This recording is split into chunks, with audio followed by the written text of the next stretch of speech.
All right, shalom, shalom. First and foremost, I'm going to give all praise, honor, and glory to Yahweh, Ba'ashem, Yahushai, Ba'ashem, Rachak, Wadash. Double honors to my elders and apostles of Great Millstone, who will and teach well, being great examples to us younger brothers. And peace and blessings to those who elect. Lord, I'm a part of that number. I'm the brother Quidar from the G-Miss Branch, Chicago. We'll come back another video. This video is going to be entitled Ordained to Teach.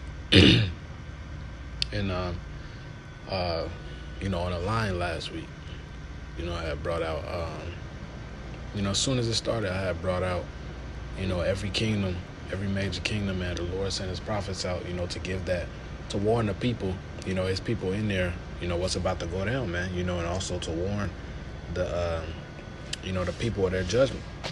Okay.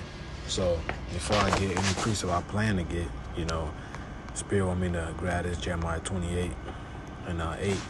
The prophets have been before me and before thee of old. Give me 1 second. All right. You got to check if the audio is working, man, because, iPhone be tripping, man. Like Capo be saying this weak-ass iPhone shit. Jeremiah 28 and 8. The prophets that have been before me and before thee of old prophesied both against many countries and against great kingdoms of war and of evil and of pestilence.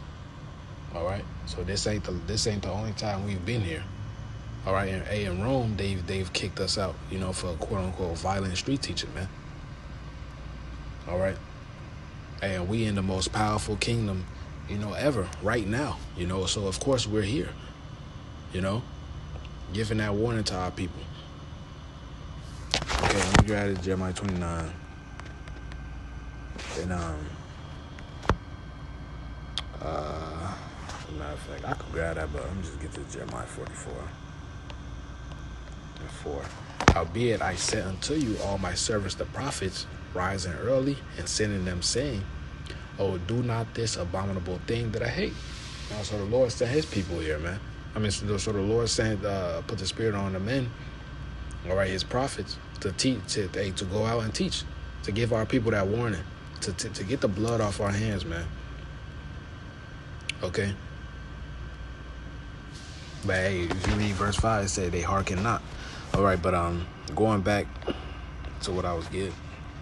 All right, I want to start off in Jeremiah 1. All right, because it's our job to teach, man. We're ordained to teach. All right. I'm gonna start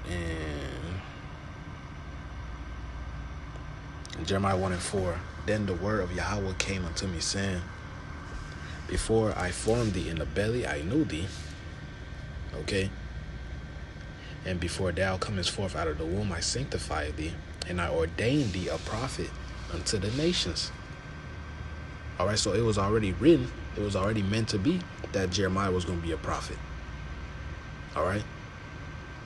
It said the Lord knew him in the womb. All right. He knew his spirit. Okay. It said, I sanctified thee and ordained thee a prophet unto the nations, man. All right. Go into the word ordained. All right.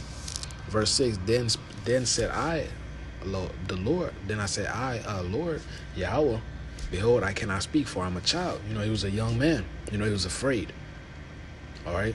But Yahweh said unto me, say not that I am a child, for thou shalt go to all that I shall send thee, and whatsoever I command thee, thou shalt speak.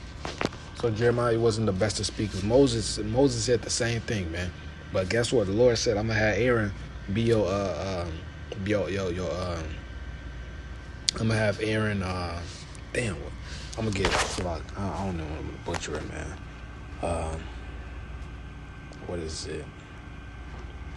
Is this? Give me 1 second.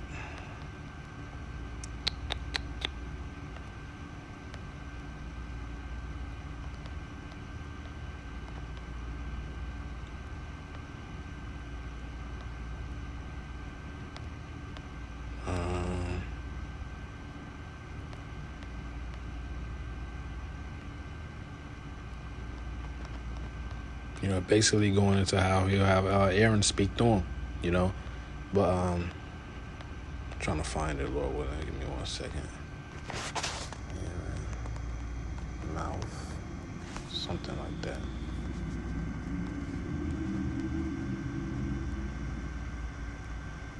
Yeah, there we go.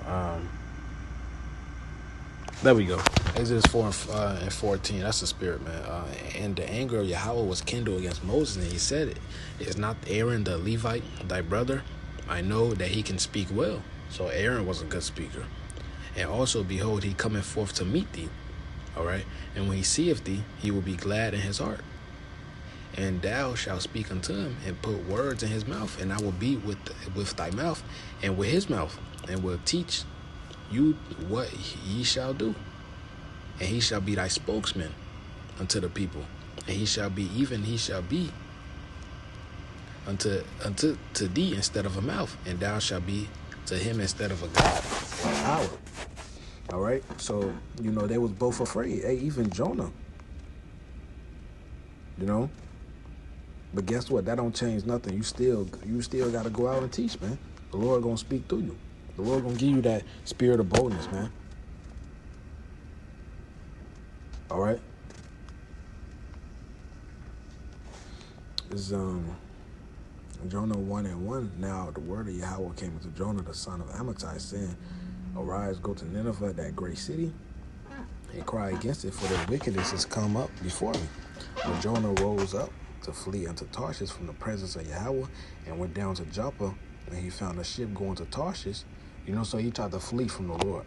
So he paid the fare thereof, and went down to it to go with him unto Tarshish from the presence of Yahweh.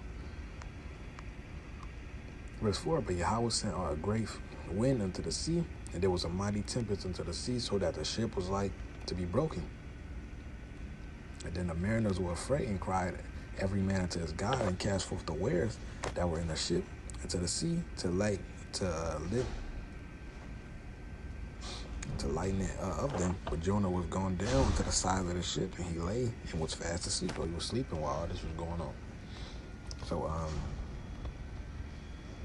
basically he told them, I'm not gonna read it, I was gonna take it. The video is gonna be very long. Or he basically told them, hey, this is of me. This is the reason why this happened, because I'm in this ship. I'm in this boat. Skipping to verse 9, he said unto him, I am in Hebrew, I fear Yahweh, the God of heaven, which have made the sea and dry land.